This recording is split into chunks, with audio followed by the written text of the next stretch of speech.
مساء الفل. فيديو جديد، والنهارده هعرفك ازاي تحددي نوع بشرتك علشان تعرفي ازاي تهتمي بيها على حسب نوعها الصح وتستخدمي المنتجات المناسبة ليها.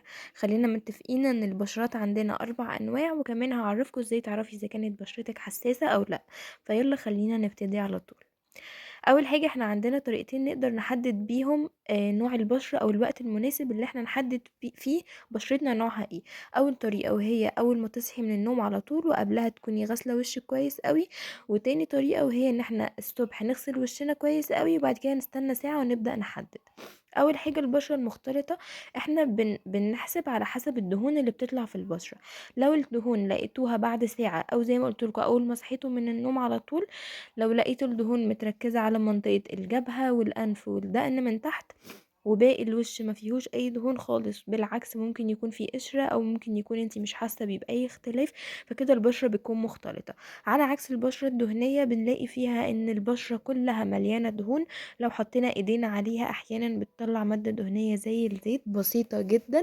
من اكتر مميزات البشرة الدهنية للأسف انه دايما الوش بيكون فيه حبوب. بعد كده البشرة الجافة.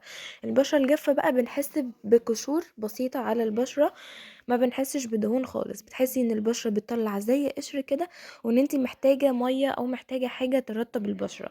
دي كده بتكون البشرة الجافة. كمان البشرة الجافة من اكتر الحاجات اللي بنحس بيها ان هي دايما او في الغالب بتبقى مشدودة.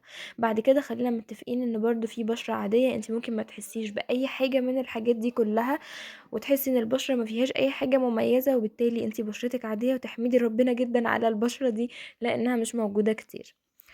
بعد كده بقى ازاي نحدد اذا كانت بشرتنا حساسة او لا، لانه ممكن تكون دهنية حساسة او مختلطة حساسة او جافة حساسة. البشرة الحساسة في الغالب بنلاحظها مع استخدام المنتجات، او لما بنيجي نغسل وشنا بتحمر مثلا قوي.